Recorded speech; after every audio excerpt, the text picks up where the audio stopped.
अमृत महोत्सव के प्रारंभ होने राष्ट्रपति जी ने आतंककाल की घोषणा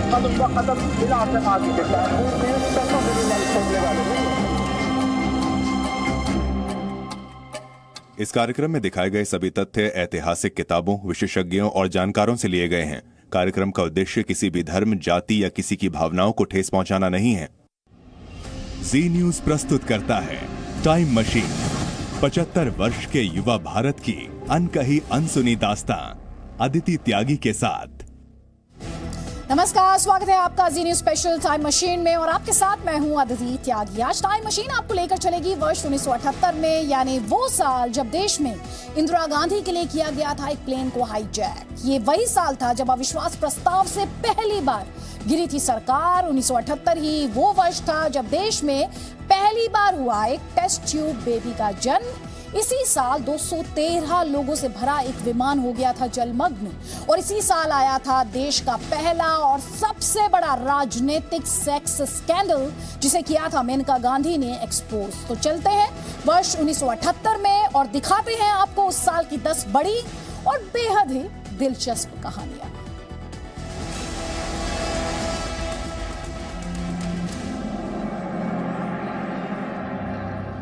मार्च 1977 में मोरारजी देसाई की सरकार बनने के बाद इंदिरा गांधी को 2 बार जेल जाना पड़ा। पहली बार वो 16 घंटे के लिए जेल गईं, तो वहीं दूसरी बार 19 दिसंबर 1978 को जनता पार्टी सरकार ने उन्हें संसदीय विशेषाधिकार के हनन के आरोप में जेल भेज दिया। इसे लेकर कांग्रेस कार्यकर्ताओं के बीच काफी गुस्सा दिखा। इंदिरा गांधी की रिहाई के लिए उत्तर प्रदेश के देवेंद्र पांडे ने भोला पांडे के साथ मिलकर फिल्मी स्टाइल में इंडियन एयरलाइंस के लखनऊ से दिल्ली जाने वाले विमान को हाईजैक कर लिया। विमान में 132 यात्री सवार थे। दोनों ने क्रिकेट बॉल को रुमाल से ढककर उसे बम बताते हुए यात्रियों की सांसें रोक दी थी। देवेंद्र पांडे और भोला पांडे विमान को हाईजैक कर वाराणसी ले गए और रास्ते में उन्होंने यात्रियों को बताया कि आखिर विमान को हाईजैक करने का उनका मकसद क्या है। हम यूथ इंदिरा कांग्रेस के सदस्य हैं। इंदिरा गांधी को गिरफ्तार करके जनता पार्टी ने बदला लेने की कोशिश की है। हम गांधीवादी हैं। हम अहिंसक रास्ते पर चलने वाले हैं। यात्रियों को बिल्कुल नुकसान नहीं पहुंचाएंगे, बस हमारी मांगे पूरी होनी चाहिए। विमान हाईजैक होने की खबर से पूरे देश में हड़कंप मच गया। विमान हाईजैक करने वाले देवेंद्र पांडे और भोला पांडे ने उत्तर प्रदेश के तत्कालीन मुख्यमंत्री राम नरेश यादव से बात करते हुए उनके सामने अपनी 3 शर्तें रखी। उनकी पहली शर्त थी इंदिरा गांधी को रिहा किया जाए। दूसरी शर्त में उनकी तरफ से मांग की गई कि इंदिरा गांधी और संजय गांधी के खिलाफ दर्ज सभी मुकदमे वापस हों। उनकी तीसरी मांग थी कि इंदिरा गांधी को गिरफ्तार करने वाली जनता पार्टी सरकार इस्तीफा दे। मुख्यमंत्री राम नरेश यादव के समझाने के बाद दोनों ने हाईजैक किए विमान को छोड़ दिया। हालांकि विमान हाईजैक करने के लिए देवेंद्र पांडे और भोला पांडे पर मुकदमा दर्ज किया गया और उन्हें जेल भी भेजा गया।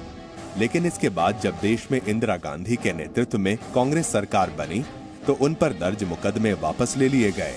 इतना ही नहीं, कांग्रेस ने देवेंद्र पांडे और भोला पांडे को 1980 में उत्तर प्रदेश विधानसभा चुनाव में कांग्रेस उम्मीदवार बनाया।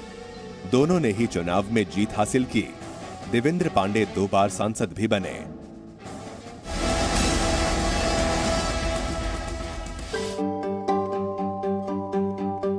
राज कपूर के डायरेक्शन में बनी फिल्म सत्यम शिवम सुंदरम 1978 में रिलीज हुई। शशि कपूर और जीनत अमान स्टारर ये फिल्म बॉक्स ऑफिस पर सुपरहिट साबित हुई। लेकिन इस फिल्म के साथ कई विवाद भी जुड़े।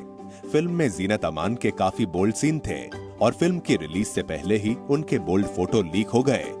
इससे फिल्म सुर्खियों में आ गई।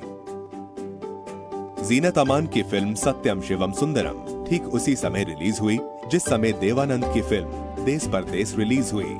इस फिल्म ने देवानंद के खत्म होते करियर को नई दिशा दी थी। लेकिन राज कपूर की फिल्म सत्यम शिवम सुंदरम से देवानंद खुश नहीं थे। देवानंद ने कहा कि ये एक डर्टी पिक्चर है। क्या आपने नोटिस किया कि कैसे कैमरा जीनत की बॉडी पर फोकस करता रहा है? देवानंद की इस प्रतिक्रिया के बारे में जब राज कपूर को पता चला तो उन्होंने कहा कि लोगों को जीनत के शरीर को देखने आने दो। वो मेरी फिल्म को याद करते हुए बाहर जाएंगे। और हुआ भी कुछ ऐसा ही। जो लोग जीनत की हॉटनेस और बोल्डनेस देखने के लिए थिएटर पहुंचे, उन्होंने भी फिल्म की जमकर तारीफ की।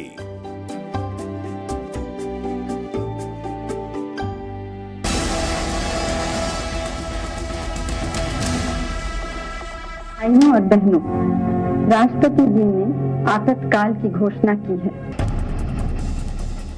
साल 1978 में एक तरफ देश जहां आपातकाल का दौर देखकर आगे बढ़ रहा था, तो दूसरी तरफ राजनीति में भी जमकर उठापटक जारी थी। इसी बीच साल 1978 में ही देश का पहला राजनीतिक सेक्स स्कैंडल आया, जो तत्कालीन उप प्रधानमंत्री जगजीवन राम के बेटे सुरेश राम के खिलाफ था, जिसने राजनीति की दुनिया में तहलका मचा दिया। दरअसल 1977 के जनता पार्टी के आंदोलन में इंदिरा गांधी को हार का सामना करना पड़ा। इसके बाद सभी जगजीवन राम को प्रधानमंत्री पद का सबसे मजबूत दावेदार मान रहे थे, लेकिन अफसोस बेटे के सेक्स स्कैंडल की वजह से उनकी किरकिरी हो गई और देश के पहले दलित प्रधानमंत्री बनने से चूक गए। हुआ ये कि 1978 में जगजीवन राम के 47 साल के बेटे सुरेश राम की सूर्या मैगजीन में कुछ आपत्तिजनक तस्वीरें छपी। इन तस्वीरों से देश भर में खलबली मच गई। जिस मैगजीन में जगजीवन राम के बेटे की तस्वीरें छपी थी, उस मैगजीन की संपादक कोई और नहीं बल्कि इंदिरा की बहू मेनका गांधी ही थी।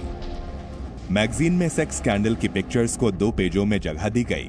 यही नहीं, उस समय मैगजीन ने विशेष तौर पर 1,20,000 प्रतियां छपवाई थी, जिसमें 20,000 कॉपी केवल दिल्ली में बेची गई थी।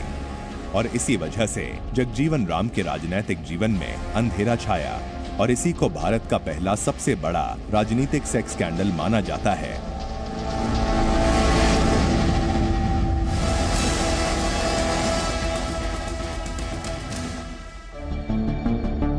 ये है ताजमहल, दुनिया के 7 अजूबों में से एक, जिसे देखने के लिए देश विदेश से लोग आते हैं। और अपनी खूबसूरती पर इतराता ये ताजमहल कई बार मुश्किल वक्त से गुजरा है। आजाद भारत के बाद कई बार ऐसे मौके आए कि ताजमहल को बंद करना पड़ा था। पहले साल 1971 में युद्ध के दौरान ताजमहल को ढका गया था। फिर साल 1978 में बाढ़ की वजह से ताजमहल को बंद करना पड़ा था। उस वक्त यमुना का जलस्तर इतना बढ़ा कि शहर में जगह जगह पानी बढ़ गया। बाढ़ आने के बाद ताजमहल के चारों ओर रेत की थैली लगाकर पानी को रोकने की कोशिश की गई, ताकि ताजमहल के अंदर पानी ना जाए। बताया जाता है कि इसके बाद भी ताजमहल की कोठरियों में पानी भर गया था, जिसके बाद करीब 1 हफ्ते से ज्यादा तक ताजमहल बंद किया गया था।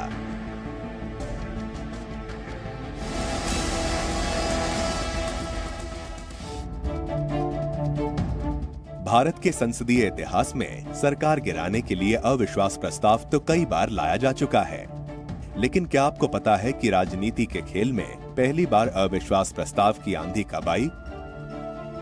भारत के संसदीय इतिहास में विपक्ष को 1978 में पहली बार अविश्वास प्रस्ताव से सरकार गिराने में कामयाबी मिली। मोरारजी देसाई के कार्यकाल में काफी उठापटक देखने को मिली।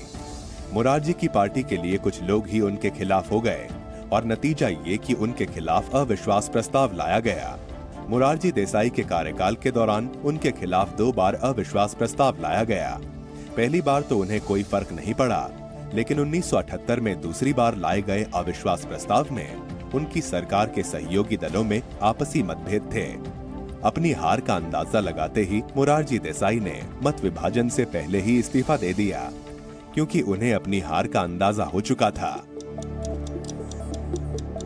भारत में पहली बार पंडित जवाहरलाल नेहरू की सरकार के खिलाफ अगस्त 1963 में आचार्य कृपलानी ने अविश्वास प्रस्ताव पेश किया था। इसके बाद सबसे ज्यादा 15 बार इंदिरा गांधी के खिलाफ अविश्वास प्रस्ताव लाया गया। वैसे देश के संसद के इतिहास में अब तक करीब 26 बार अविश्वास प्रस्ताव आए हैं, लेकिन 2 बार ही विपक्ष को इसमें कामयाबी मिली।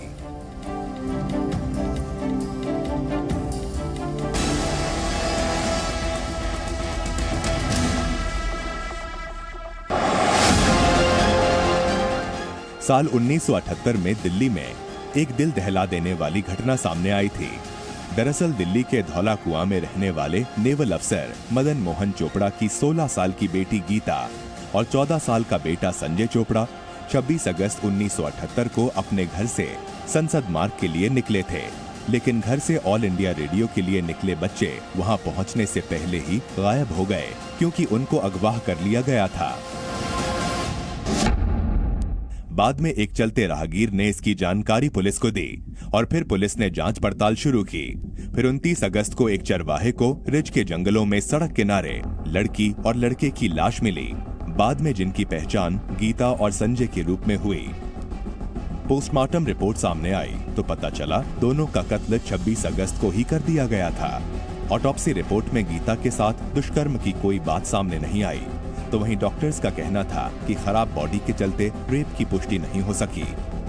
इधर इमरजेंसी के बाद देश में नई सरकार थी। मोरारजी देसाई नए प्रधानमंत्री बने थे और उनके खिलाफ संसद में नारेबाजी हो रही थी।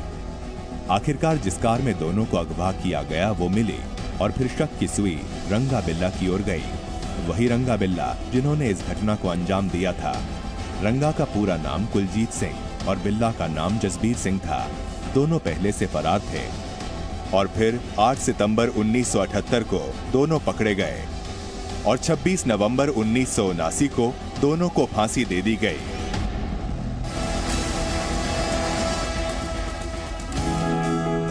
बॉलीवुड की बबली क्वीन कही जाने वाली एक्ट्रेस रानी मुखर्जी का जन्म साल 1978 में हुआ था। जब रानी मुखर्जी पैदा हुई तो उस वक्त हॉस्पिटल में उन्हें बदल दिया गया था। रानी मुखर्जी ने खुद एक इंटरव्यू में बताया था कि पैदा होते ही वो एक पंजाबी फैमिली से एक्सचेंज हो गई थी और उनकी मां को इस बात का एहसास हो गया था कि उन्हें गलत बच्चा दिया गया है। मैं अस्पताल में एक्सचेंज हो गई थी। मेरी माँ ने जब दूसरे बच्चे को देखा तो उन्होंने कहा कि मेरा बच्चा नहीं है, इनकी बुरी आंखें नहीं हैं, जाओ मेरा बच्चा ढूंढ कर लाओ। जब मेरी माँ ने मुझे ढूंढना शुरू किया तो एक पंजाबी फैमिली मिली जिन्हें 8वीं बार बेटी हुई थी। मैं वहाँ पर थी। अभी भी वो लोग कई बार मजाक करते हैं कि तुम तो पंजाबी हो, मेरी ही गलती से तुम हमारे परिवार में आ गई हो। आपको बता दें कि रानी मुखर्जी की शादी पंजाबी परिवार में हुई है। उनके पति आदित्य चोपड़ा बड़े फिल्म मेकर हैं।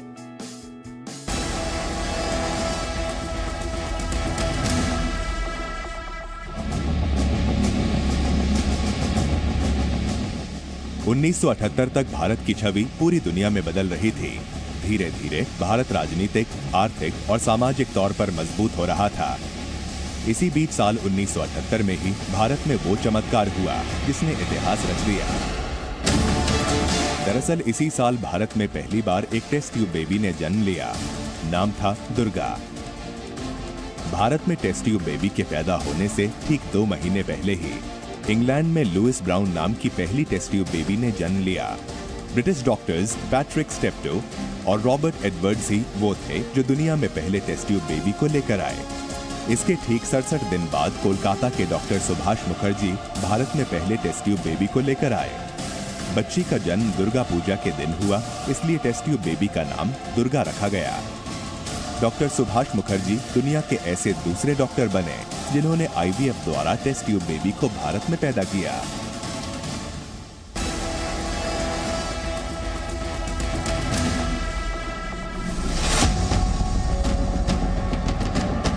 साल 1978 में एक ऐसी भयानक दुर्घटना हुई जिससे हर किसी की रूह कांप गई।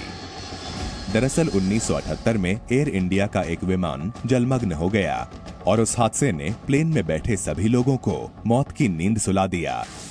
दरअसल 1978 में एक तरफ जहां देश में नए साल का आगाज हो रहा था, उसी दिन ये रोंगटे खड़े करने वाला हादसा हुआ ये कि 1978 में सम्राट अशोक नाम के बोइंग 747 विमान ने मुंबई एयरपोर्ट से उड़ान भरी। उड़ान भरने के कुछ देर बाद ही प्लेन में तकनीकी खराबी आई। इस बीच ना तो किसी को संभलने का मौका मिला और ना ही बचने का। प्लेन की खराबी के बाद ये समुद्र में जा गिरा। बताया जाता है कि प्लेन में उस वक्त पूरे 213 लोग सवार थे, जिसमें करीब 190 यात्री थे और 23 क्रू मेंबर्स थे। घटना के बाद ये आशंका जताई गई कि ये हादसा नहीं बल्कि साजिश है, लेकिन समुद्र से मिले प्लेन के मलबे की जांच से साफ हुआ।